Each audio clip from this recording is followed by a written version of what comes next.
Hi Poops, and welcome back to another episode of my Q&As that I did for you guys who wanted to ask things that you weren't too sure about asking your parents about. Even though I completely promote talking to your parents about things like this, I thought that some of you just might not want to. I mean, I didn't talk about this sort of stuff with my parents most of the time, and I still came out okay, and I talk about all sorts of stuff with her now. I'm old enough and I just feel more adult.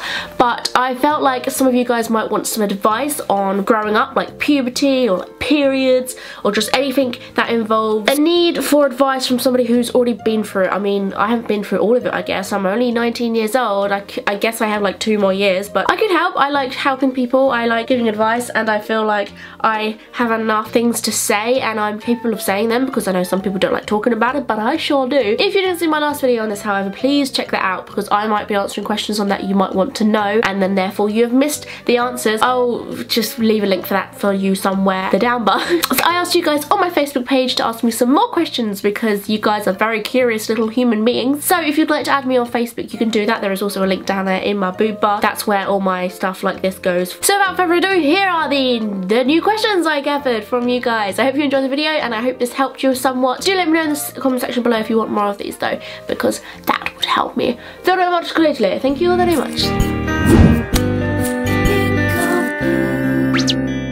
Question comes from Lydia Rebecca Ward, and she asks, if you had a choice to stop periods, would you? Really stupid question, I know, but I actually have had a few people say they would and wouldn't. I actually had to think about this question. I was like, why would people say that they would always want their period? I'm presuming it could be for the obvious reason. People could say, yes, of course I'd always want my period. I wouldn't want my periods just to stop because I want to have a baby one day, and that is the reason why you have a period. But then I thought, if it's not for that reason, which is obvious, it could be for the reason of which is something I would like my period to always be existing for. I mean, periods suck, I know, but if I could still like have the choice of having a baby when I'm older and not have a period, I don't know if I would, because sometimes, like, this is gonna sound really crazy, but having a period every month, kind of just like a reminder of, one, it's a reassurance that you're not pregnant. I mean, who doesn't like seeing that they've got their period and being like, sweet, I'm not pregnant, I don't really want to be right now. And also it's just, it's fair enough, they can be really bad if you have cramps, but sometimes they're not, and sometimes it's just like, yeah, like, period, who cares? The next question comes from Chloe Leach, and she asks, what do you think about choosing between tampons and pads, and how would you give advice on how to tell which is best for you? I don't know like what type of person would choose a tampon over a pad or a pad over a tampon. Personally, I use pads, even though you probably didn't want to know that, but I feel like I want it out of my system as soon as possible. Like, the idea of a tampon, which it goes inside you, soaks up all the blood. In my opinion, when your womb lining is shedding into your knickers, that blood is leaving your body, and I just have the opinion of wanting it to be left straight away and just to go into a pad and then just to be put in the bin as soon as possible. Tampons kind of creep me out in that sense because I feel like I'm just holding the blood around with me. Some people have said that they've gone from pads and then when they've had tampons they're like, this has changed my freaking life. I can do more things, it feels better. I completely understand that. Like, you can feel more active when you're wearing a tampon. It's just totally down to what you're comfortable with. You could be Sally or Susan, you could be Brenda or Blanche. It doesn't really matter. Just try them both and then just kind of like figure out what you prefer. If you're an active person, you have an active lifestyle, you're quite athletic, tampons are probably for you. Experiment, you never really know. Carly Bug asks, that's an amazing surname, is that real? What is a healthy age to start exploring sexuality? How is sexuality different in the UK versus other countries in your opinion?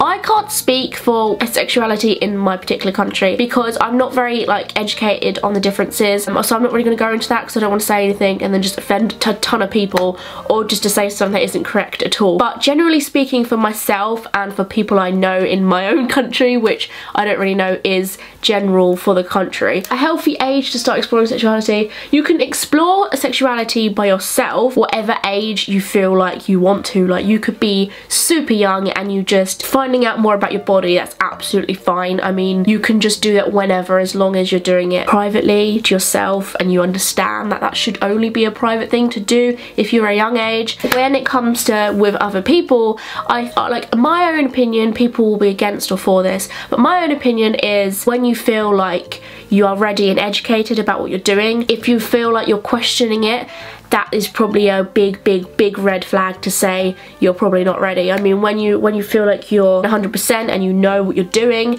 then that's probably a sign that you are good enough to start exploring your sexuality. And also, a side note, I would say to stick to the 16. Well, actually in the UK this is talking about the 16 restriction if you want to have sex with somebody. That is what it is in the UK, but I think it's different in other countries. I'm not actually that sure. This is what I mean. I'm not very educated in that.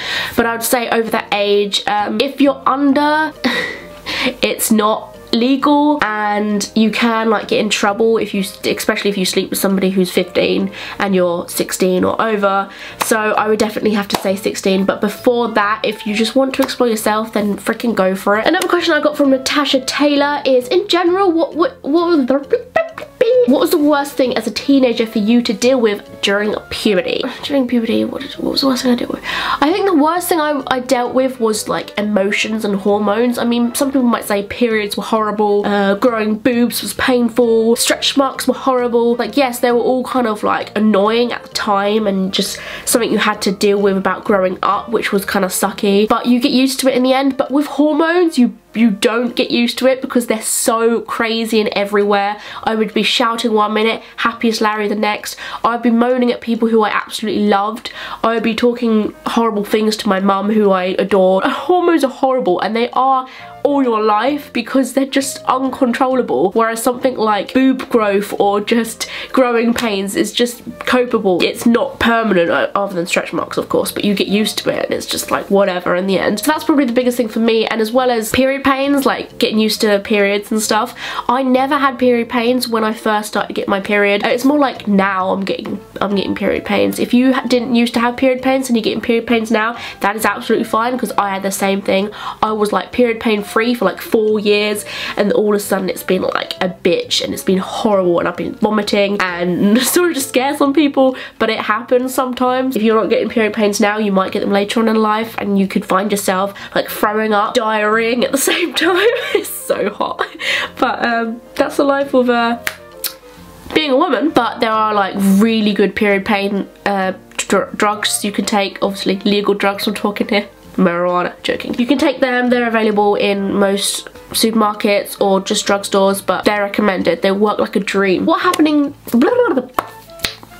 The next question comes from Holly Mitchell, and she asks, what advice would you give to people who are late bloomers, as they could be worried that what's happening to everyone else isn't happening to them? How could you increase their confidence? Right, so personally, like, this is my own opinion. Some of you might disagree, some of you might agree. If you are wondering why these things aren't happening to you now when they should be, because you feel like less of a woman or less of a man, first thing to do is to stop, because you need to make the most of that childhood you have at the moment. It may suck because you're like, I don't want to be a child anymore, but once you become an adult and you start growing hair in places, you start getting pains in other places, you realise that it's actually quite shit. And the only good thing about becoming an adult is telling people about it and feeling like an adult and being like, yeah, look at me. But other than that, it's nothing to rave about. You should just be like, yo bitch, I get more time to enjoy myself whilst you're there suffering with your hairy armpits and bloody vagina. Being a late bloomer is not in the slightest a bad thing. I was like an early bloomer boob wise, but then period wise, all my friends were starting their period and I just pretended I had to, because like it just saved me feeling left out.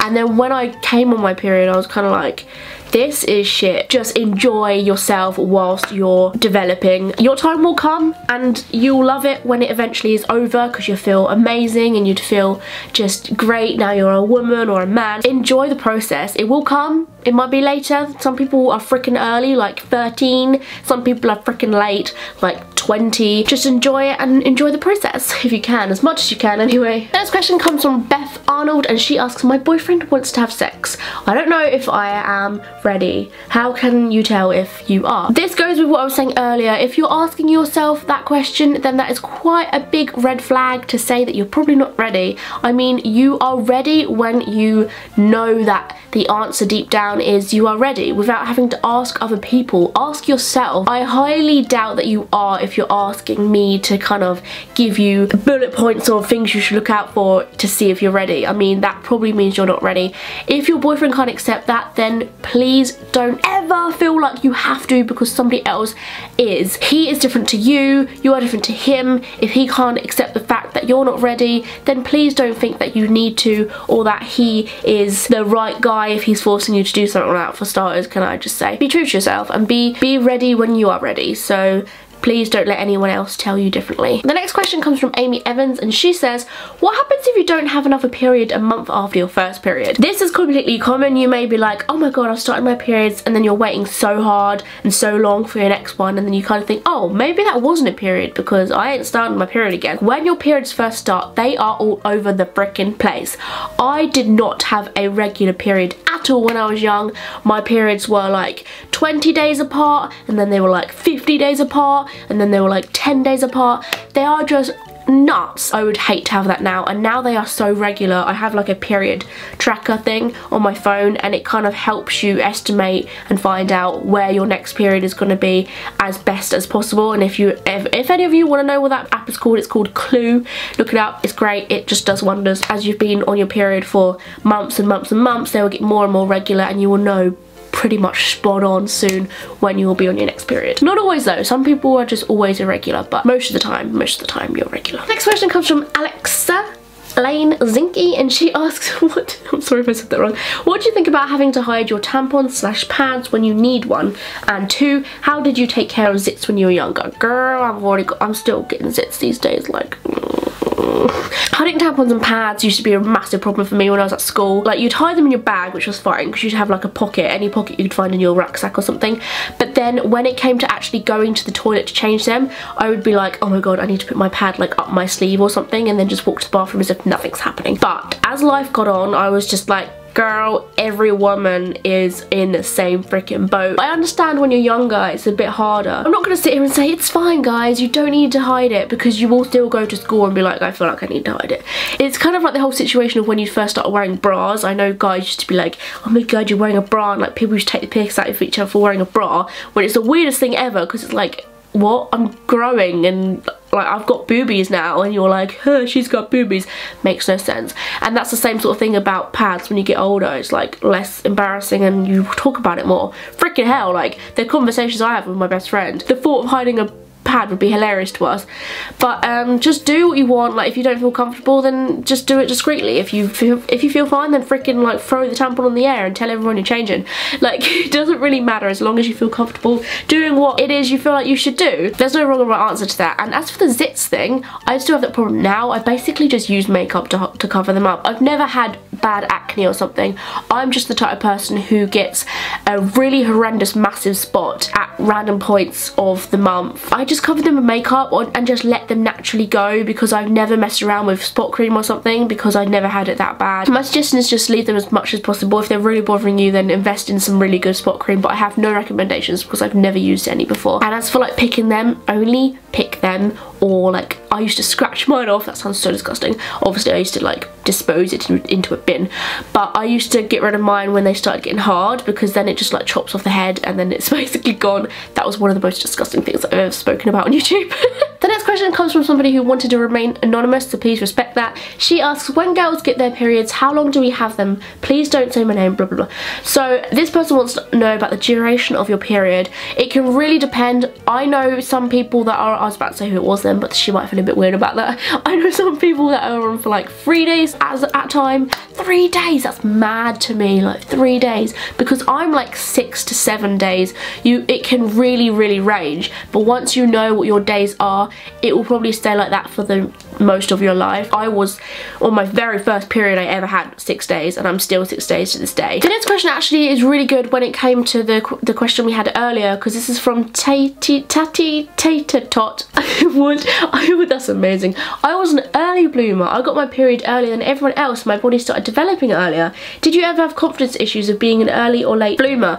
Now obviously we've already spoken about the late one, but with early, that's so interesting to me, because I've never thought of it from that perspective before, because I've always thought about people trying to be adult when they're not like ready yet. But as a early bloomer, I can imagine that feeling really like out of place as well, like you wanting to hide the fact you're now wearing a bra, hide these new things that you're getting but none of your friends are. I would say that you just need to like be as educated as possible. Like if you're going through these new things that you're getting on your body and you're not very sure about why you're getting them, that can be really, really confidence knocking, because you see all these other people who aren't going through the same thing as you. So I would say educate yourself, like look at as many websites as possible, in as many books or just YouTube videos, I don't know, about things that are happening to you, because that way you're getting the education and you're knowing yourself that these things you're going through are completely normal, because you might not necessarily have friends to talk about it with. If you can, talk to adults, like people in your life that are old enough to talk about these sort of things with you, because that way you feel more normal and reassured that what you're going through is 101% normal. Don't feel embarrassed about it, because know that in a few years time, like, everyone will be just talking about how they're blossoming into these like amazing figures and creatures called the female domestic species. Just remind yourself that you're having like an additional extra few years of like experience. You're learning these new things before everyone else. You're going to gain the experience that they aren't going to know yet, such as like shaving, like knowing more about how to shave, and knowing more about what to use when you come on your period, and just knowing like extra things that they won't, and maybe you could help them once they become a woman like you are, or a man like you are. You could be like the future guru. I think being an early bloomer is kind of cool at the same time as being a late bloomer is. You just got to see the different reasons. And the very last question comes from Beth Coley. I think this is quite a funny question to finish with, because it doesn't tie in with the other questions. I can't explain it. Opinions on 50 Shades of Grey. Your views on BDSM. Great, right, okay. My views on 50 Shades of Grey and BDSM are completely different views. Like they're not really related in my brain. That's because I think 50 Shades of Grey isn't really a good representation of a BDSM relationship and lifestyle, because I don't think they very tie in together. The person who made 50 Shades of Grey, it was basically done as a fan fiction of Twilight, if any of you didn't know, and I don't think they were very educated on the whole BDSM thing, and that has actually affected the culture of BDSM, like the people who are living by this lifestyle, because they are realising that their lifestyle is going into the mainstream media, which is 50 Shades of Grey films and books and all that crap, and people are being educated about it in the wrong way because of the way it's portrayed in the film, which is not very well. I mean, the way a BDSM relationship is done is really safe, really securely. The permission from both parties is really, really important, and that's something that 50 Shades of Grey didn't do. But as for BDSM relationships, I completely like understand and empathise with the way people would want that to be part of their lifestyle. I mean, I could just go on and on and on about it all day long. I could make a whole entire video about it, but the film could have dealt with the lifestyle a little bit better. But I think the film was like alright. Me personally, I do not think that there was rape involved. There was always consent by Anna in the film, even though people said that he did stuff to her when she said no. There wasn't any point in that film where I saw him do something to her and she didn't want to do it, other than the ending, which she actually said she wanted to have done to her, and he did it, and then she left, and then he just left her. I don't know about the book, because I read the beginning of the book but didn't finish it because it was just really badly written. And that's my opinions on that. I don't know if I want to go into that any further because this video is very long, which is why I'm talking so fast. I've got a cold as it is. I'm gonna have no voice tomorrow morning. But I hope you enjoyed this video. If you'd like to hear me talk about topics like this in the future, I love talking about them. I could just speak all day about boobs and vaginas. Then do let me know in the comment section below and I'll make some more. Instead, ask me some questions down there and I'll answer them in a new video if you'd like me to do that. All my social networking sites are in my cleavage in the description box below. I love you guys so much. I hope you're staying happy, staying awesome, staying positive, staying sexy, and choosing happiness, because then happiness will choose you. I'll see you guys in 3 days time. The wicked has got nasty evil plan. Will the spell brack? Who else will Jessica come across in the greatest adventure ever? I think I started off wicked without knowing it as a kid.